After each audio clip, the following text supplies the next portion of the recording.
Telangana diagnostics హబ్లకు జబ్బు చేసింది. రాష్ట్ర వ్యాప్తంగా వీటి పనితీరు అస్తవ్యస్తంగా మారింది. వీటిలో పనిచేసేందుకు తగినంత మంది రెగ్యులర్ సిబ్బంది లేకపోవడం ఒక సమస్య అయితే, ఉన్నవారికి సక్రమంగా వేతనాలు ఇవ్వకపోవడం మరో సమస్యగా ఉంది. ప్రస్తుతం ఈ హబ్లలో పనిచేస్తున్న సిబ్బందికి 5-6 నెలలుగా వేతనాలు ఇవ్వకపోవడంతో కొందరు ఉద్యోగాలు వదిలేస్తున్నారు. వైద్యులు సైతం ఇదే బాట పడుతున్నారు.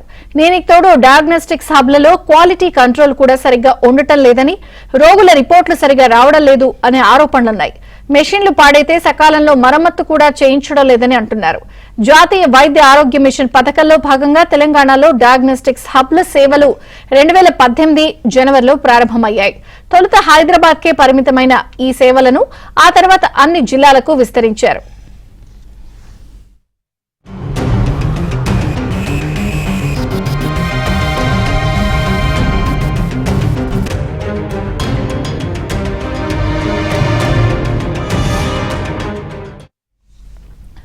ప్రస్తుతం రాష్ట్ర వ్యాప్తంగా 36 డయాగ్నోస్టిక్స్ హబ్లున్నాయి. వీటిలో రక్త, మూత్ర పరీక్షలకు సంబంధించి 134 రకాల టెస్టులు చేస్తున్నట్లు వైద్య ఆరోగ్య శాఖ చెబుతోంది.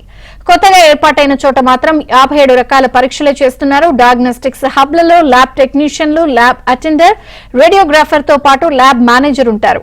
వీరితో పాటు డాక్టర్లు, డేటా ఎంట్రీ ఆపరేటర్లు, శానిటేషన్ సిబ్బంది కూడా ఉన్నారు. ల్యాబ్ టెక్నీషియన్లను ప్రాథమిక ఆరోగ్య కేంద్రాల నుంచి డిప్యూటేషన్ పై పంపించారు. ఈ హబ్ల సేవలు పెరగడంతో మరికొందరిని కాంట్రాక్టు పద్ధతిలో తీసుకున్నారు. అలాగే 104 వాహన సేవలను గత బీఆర్ఎస్ ప్రభుత్వం విరమించుకోవడంతో వాటిలో పనిచేసే ఎల్టీలు, ల్యాబ్ అటెండర్లు అందరినీ డయాగ్నోస్టిక్స్ హబ్లకు పంపించారు.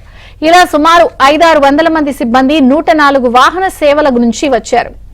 ఈ హబ్లలో అవకాశం లేని వారిని ప్రభుత్వ ఆసుపత్రులకు పంపించారు.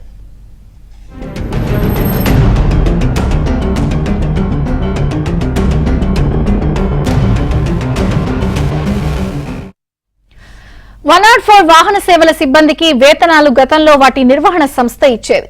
వీరక్కడి నుంచి డయాగ్నోస్టిక్స్ హబ్లకు రావడంతో అందరూ ఆయా జిల్లాల పరిధిలోని అవుట్సోర్సింగ్ ఏజెన్సీ కిందకొచ్చారు. ఆ ఏజెన్సీలే వీరందరికీ జీతాలిస్తున్నాయి. అయితే గత 5-6 నెలలుగా సదరు ఏజెన్సీలు వీరికి వేతనాలు ఇవ్వడం ఆపేశాయి. దాంతో డయాగ్నోస్టిక్స్ హబ్లలో పనిచేస్తున్న వారిలో కొందరు ఉద్యోగాలు మానేస్తున్నారు. గతేడాది డిసెంబర్ నుంచి ఇప్పటి వరకు జీతాలు రాలేదని, ఇలాగైతే కుటుంబం గడవడం కూడా కష్టమని ములుగు జిల్లాలో పనిచేసే ఓ రేడియోగ్రాఫర్ ఆవేదన వ్యక్తం చేశారు. మరోవైపు సర్కార్ నుంచి కోట్ల నిధులు విడుదలైనప్పటికీ కొన్ని మ్యాన్ పవర్ ఏజెన్సీలు ఆ డబ్బులను ఉద్యోగులకు చెల్లించడం లేదు. వచ్చిన నిధులన్నీ బ్యాంకుల్లోనే డిపాజిట్లుగా ఉంచేస్తున్నారని, దాంతో వాటికి 4-5 నెలలకు పెద్ద మొత్తంలో బ్యాంకు వడ్డీ ఇస్తుందని, ఇటువంటి సంఘటనలు కొన్ని జిల్లాల్లో జరిగాయని ఉద్యోగులు చెప్తున్నారు. అంతేకాకుండా డయాగ్నోస్టిక్స్ హబ్లలో పనిచేసే సిబ్బంది వేతనాల్లో భారీగా వ్యత్యాసం ఉంటోంది. కాంట్రాక్టు పద్ధతిలో నియమితులైన ఎల్టీలకు 27,000 వరకు వేతనం ఉంది.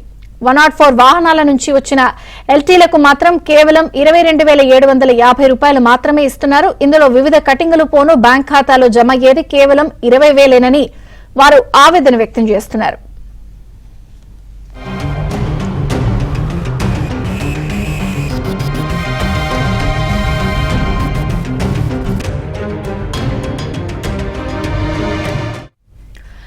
డయాగ్నోస్టిక్స్ మాన్యువల్ ప్రకారం ప్రతి హబ్ లోనూ పాథాలజీ, మైక్రోబయాలజీ, బయోకెమిస్ట్రీ, రేడియాలజీ విభాగాలకు వైద్యులుండాలి.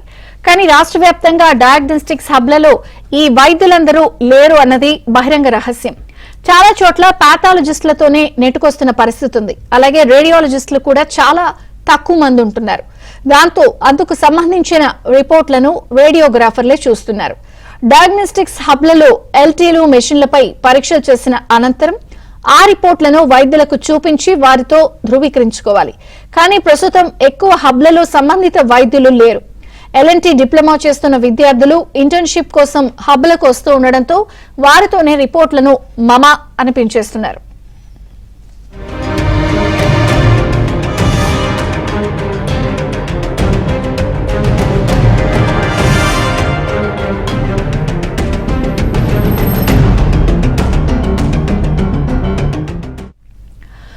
మరోవైపు ఉన్నవారికి సరిగా వేతనాలు ఇవ్వకపోవడంతో కొందరు మానేస్తూ ఉండగా మరికొందరు మెడికల్ కాలేజీలు, జనరల్ ఆసుపత్రులకు వెళ్లిపోతున్నారు. డయాగ్నోస్టిక్స్ హబ్లలో పరీక్షలు జరిపే విషయానికి వస్తే తొలుత క్షేత్రస్థాయిలోని పీహెచ్సీలో రోగుల రక్త, మూత్ర నమూనాలు సేకరిస్తారు. రోగి ఆధార్ కార్డు ఆధారంగా ఒక రిజిస్టర్ నెంబర్ జనరేట్ చేస్తారు. కంప్యూటర్ సిస్టమ్ ద్వారా బార్ కోడ్ తీసి శాంపిల్స్ పై వేసి డయాగ్నోస్టిక్స్ హబ్లకు పంపుతారు. ఇది సాధారణంగా జరిగే ప్రక్రియ. కానీ ప్రస్తుతం సర్వర్ డౌన్ సమస్య కారణంగా అత్యధిక పిహెచ్సిల్లో ఉదయం వేళ సకాలంలో బార్ కోడ్ జనరేట్ చేయడం లేదని అంటున్నారు. సర్వర్ సమస్యను పరిష్కరించాలని కోరుతున్నా ఎవరూ పట్టించుకోవడం లేదని చెప్తున్నారు. ఇక హబ్ లో క్వాలిటీ కంట్రోల్ కూడా సరిగ్గా ఉండటం లేదన్న ఆరోపణలు వినిపిస్తున్నాయి. దాంతో రోగుల రిపోర్టులు సరిగా ఉండటం లేదని, బయట ప్రైవేట్ ల్యాబ్లలో చేసే రిపోర్టులకు డయాగ్నోస్టిక్స్ హబ్ రిపోర్టులకు మధ్య వ్యత్యాసం కొన్నిసార్లు ఎక్కువగా ఉంటోందని రోగులు చెప్తున్నారు.